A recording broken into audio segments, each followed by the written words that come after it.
जननीं शारदां देवीं रामकृष्णं जगद्गुरुं पादपद्मे तयो श्रित्वा प्रणमामि मुहुर्मुहुः.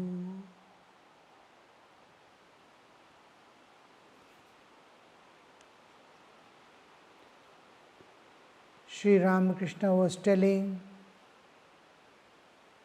about the inevitability of suffering and joys of life.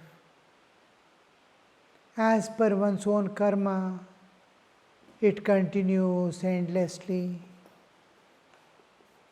So is the longing they have,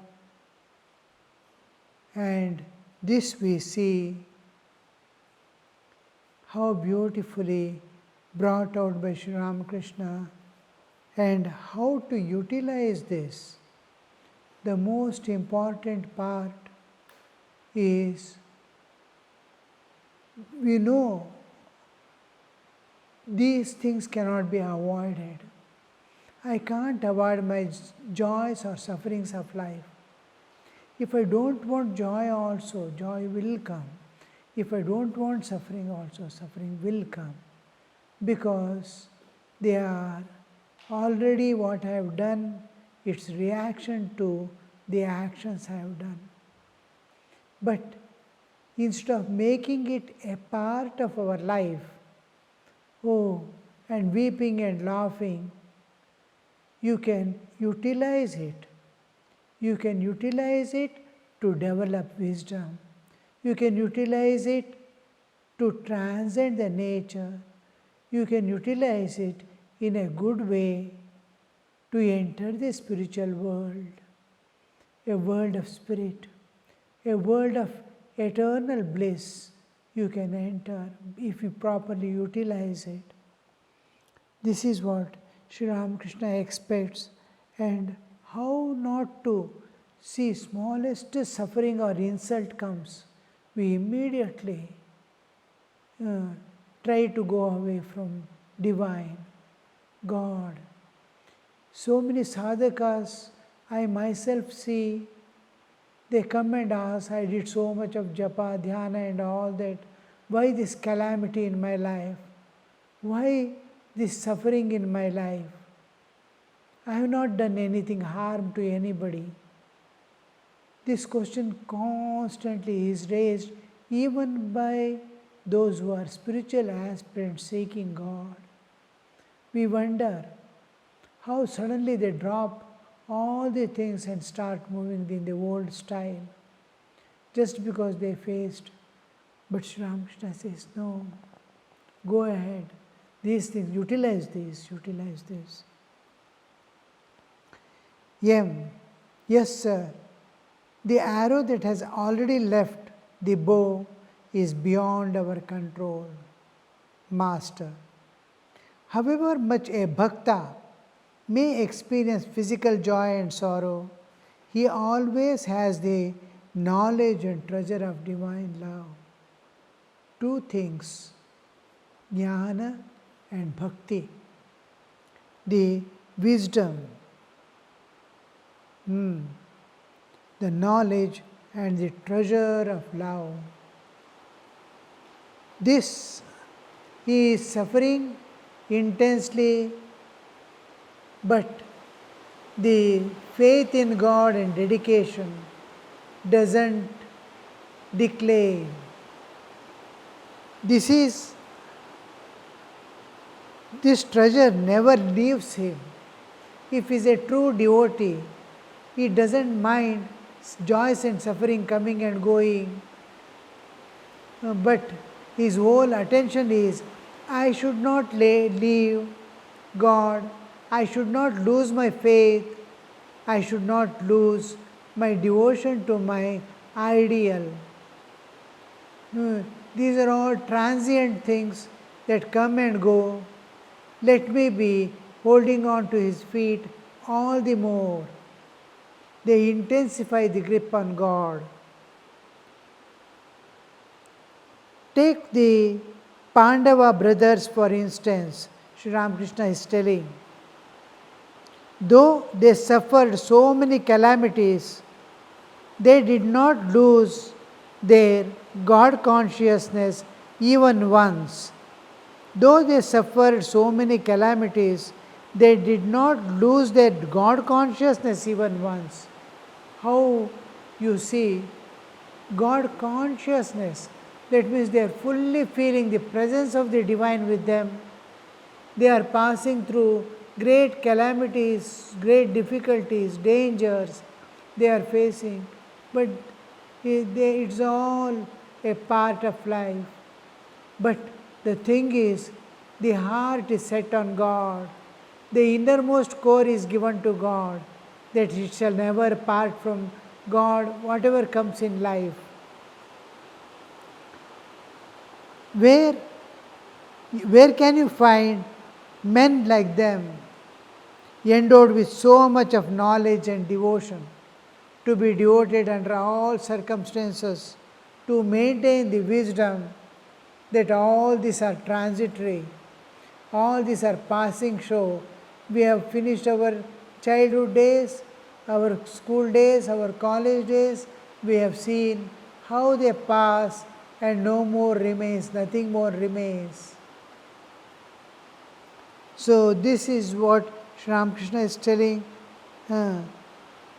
And just then, Narendra and Colonel Vishwanath Upadhyay entered the room. Narendra was then 22 years old and studying in college. They saluted the master and sat down. Master requested Narendra to sing. The tanpura hung on the west wall of the room. The devotees fixed their eyes on Narendra as he began to tune the drums. Captain, they are now, Master is telling, Master Narendra and Colonel Vishwanath Upadhyaya, they entered the room, and Naren is young, 22 years old. They all saluted the master and took their seat. And master requested Naren to sing a song. Master to Naren, he began to tune the drums.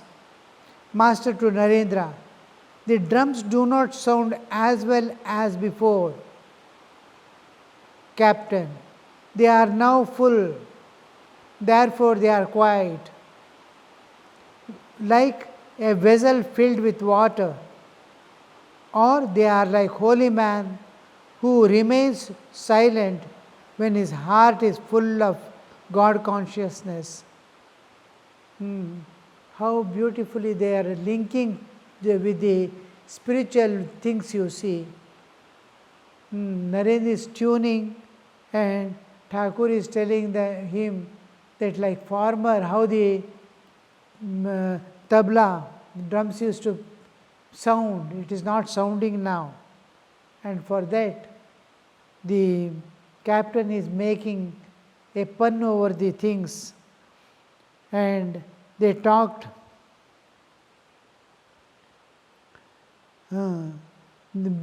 Because they are full, like a pot which is half makes lot of sound while moving, but a pot filled with water makes no sound. Like that, the drums are full because they are kept without working on. Or they are like holy man who remains silent when his heart is full of divine consciousness. Master, but what about the sages like Narada? He's giving the example of people, enlightened souls who immediately become silent, nothing to say. What they have seen cannot be explained, cannot be conveyed. The bliss transcendental cannot be explained what it is. We know maximum the physical joys of eating, drinking and enjoying the world. Beyond that, we do not know. But these people have transcended all those limits and entered into the higher realm. So, Master is telling, you are speaking of God conscious state when they do not talk. But what about people like Narada, captain? They talked because they were moved by the suffering of others. See how the spiritual logic finds its way. They talked because they were moved by the suffering of others. Master, you are right. After attaining Samadhi, Narada, Shukadeva, and others came down a few steps, as it were, to the plane of normal consciousness and bhakti, and broke their silence out of compassion for the suffering of others to help them. The people who have attained Samadhi, like Narada and others, how they are enlightened, full of knowledge, full of devotion. The crowning wisdom is with them now. They are full, they are in as bliss in the ocean of bliss. They are floating. What does this world matter at all? But the suffering, only the weakest point in a sage or a saint is the suffering of others.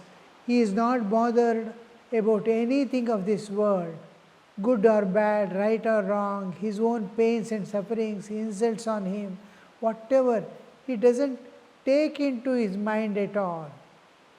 If you scold him or do anything, abuse him, he will not take it at all, because it doesn't see that independent of God, except the nature has kept one place where they shed their tears. That is the suffering of others. That is the weakest point which makes them work for the world. You are right. After attaining Samadhi, Narada, Shukadeva, and others came down a few steps, as it were, to the plane of normal consciousness and broke their silence out of compassion for the suffering of others and to help them.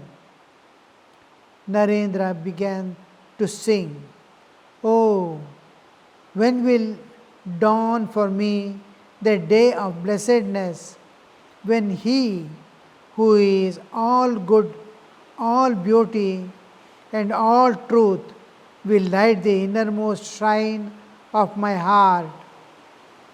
When shall I sing at the last, ever beholding Him into that ocean of delight?" Naren sang. See, what is deep within a person comes out. Sri Ramakrishna used to say, whenever there is when a person eats anything, he belches out. The same taste, same smell comes out.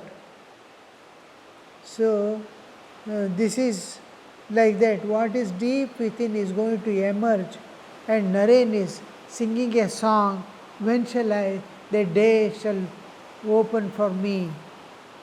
When will dawn for me the day of blessedness, when He who is all good, all beauty, and all truth will light the innermost shrine of my heart." His presence, God's presence, enlightens. That is the lamp. The presence of God felt in the heart is a lamp where we see the divine. It is heavily raining outside. No sooner had the master heard a few words of the song than he went into deep samadhi. He sat with folded hands facing the east. His body was erect and his mind completely bereft of the worldly consciousness. No sooner had master heard a few words of the song than he went into deep samadhi. This is muhur muhu. Time and again, many times this happens in the world in a day, that Sri Ramakrishna is losing all his external awareness and of this world, and he is visualizing, he is witnessing God in various aspects. So he, within a moment, hearing a few words of coming out of Naren's mouth, he is entering into a deeper consciousness.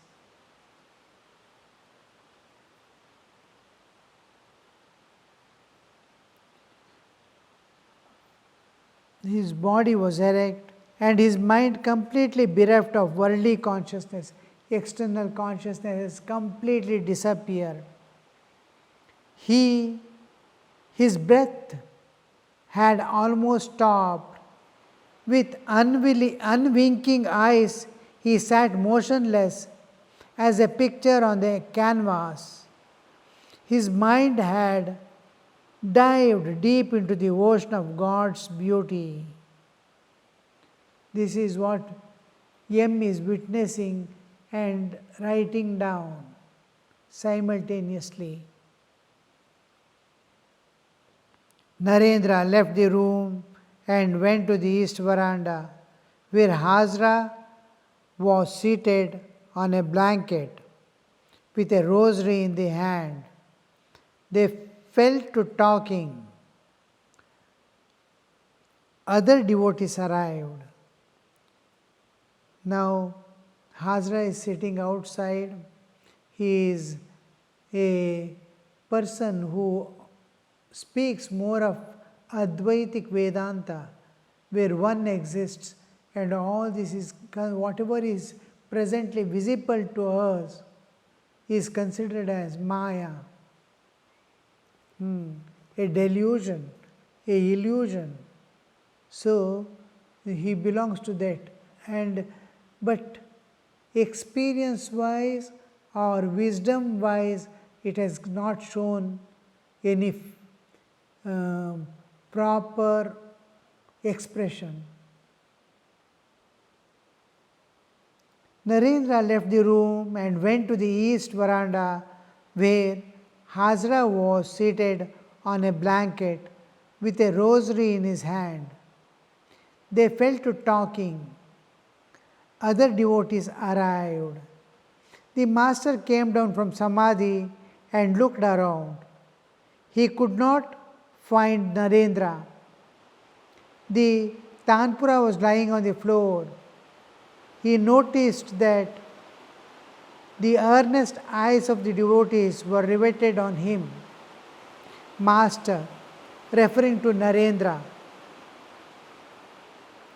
he has lighted the fire. Now it does not matter whether he stays in the room or goes out. To the captain and other devotees, means he has created the atmosphere in the master's room, beautiful atmosphere, and the whole thing is like lighted the fire, others can take the warmth. He has created an awareness where the master and all devotees are enjoying the bliss of God. And what more do they want? The one who has to ignite the fire has finished, and whether he is there within or outside, it doesn't matter. Captain, to captain and other devotees, Sri Ramakrishna is telling, attribute to yourselves the bliss of God consciousness, attribute to yourselves the bliss of God consciousness, then you too will experience ineffable joy. The bliss of God consciousness always exists in you. It is only hidden by veiling and projecting power of Maya. The less you are attached to the world, the more you love God. Sri Ramakrishna is explaining that state where the God conscious Sri Ramakrishna is telling to captain and other devotees, attribute yourself to the bliss of God consciousness. Attribute. That means try to understand closely and as if you are experiencing. And it's for me. I am experiencing it. It's called something like anushtana, following it, making my own, trying to simulate it and slowly enter into that state. Attribute it to yourself, the bliss of God consciousness. Then you too will experience ineffable joy. Just like they experienced, you also will experience that joy. The bliss of God consciousness always exists in you. You see, what we are seeking in the outer world is within us. We don't know how to extract, how to turn inward, how to catch hold of it, and how to experience it. That part we are lacking. It is within. Can you bring it out? Everybody, because man himself is divine, essentially divine. The divinity is manifesting as life. The expression of consciousness through matter is life. Life is there is that great power working. Whichever, and a little attention, a little participation will make the entry into it possible, and expression becomes smooth and spontaneous.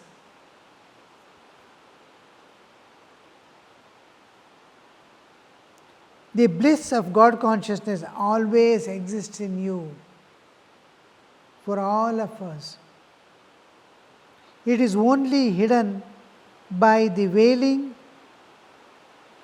and projecting of power of Maya. Maya is veiling the truth and presenting a thing which is not there, but people are able to perceive it in their own hearts. The less you are attached to the world, the more you love God. The attachment to the world makes us intensely body. I become stern body. And my whole, as long as I am body, my whole attention, attractions are for the world. The less I am body, I am attracted towards God. I become indifferent to the world. All things are there with the world which are insipid. I don't want these things. I want something higher joy, higher peace, and what is going to last for longer, last forever.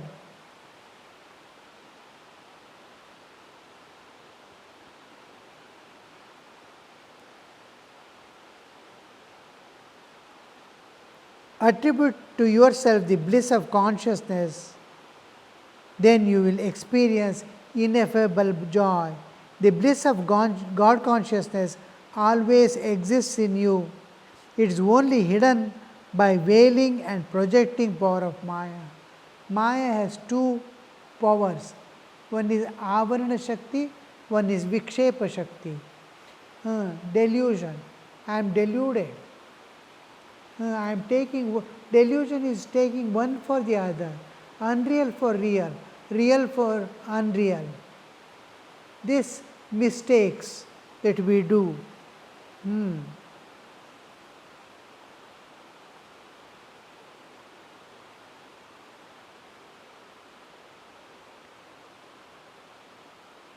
It is hidden by the veiling and projecting power of Maya, avarana.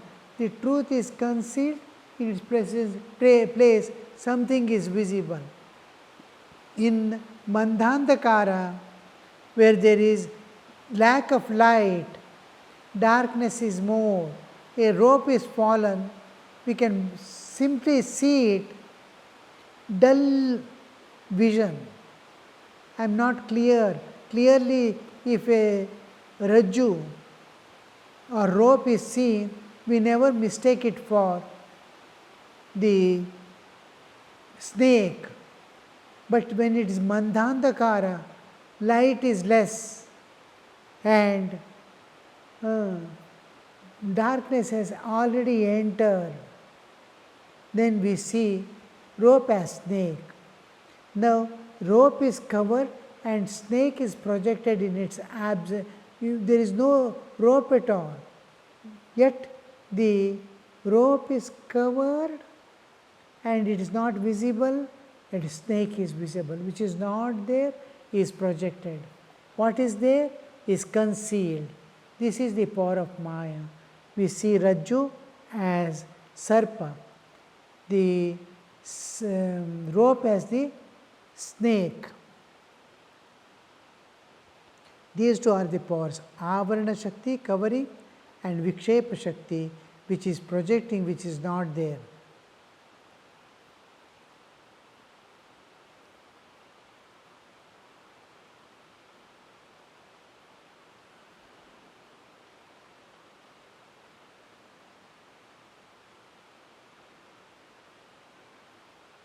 Avarana Shakti and Vikshepa Shakti. The less you are attached to the world, the more you love God. There are only two, God and the world. The world, if I hold on to the world, I am intensely body. As long as I am body, I hold on to this world with grip. And when I release the grip on the world, I am able to love God. Then I hold God with all my force. Now the grip is changing from world to the Lord. The less we are releasing our grip on the world, I am free to love God. Automatically it moves.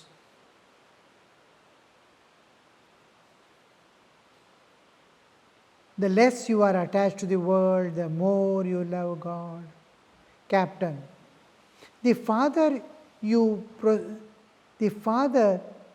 proceed towards your home in Calcutta, the farther you leave Banaras behind. Again, the farther you proceed towards Banaras, and the farther you leave your home. Captain is telling, the farther away, the farther you proceed from your home in Calcutta, the more and more away, farther you proceed towards the home in Calcutta, the farther you leave Banaras behind. Again, the farther you proceed towards the Banaras, the farther you leave your home. You move towards the Banaras, you are moving away from the home. Move towards the home, then you are moving away from the Banaras. One you are going closer, the other falls behind. You move towards God, the world falls away from you, and you move towards the world, this one moves closer to you. Om Shanti Shanti Shanti. Harihi Om Tat Sat Shri Ramakrishna Arpanamastu.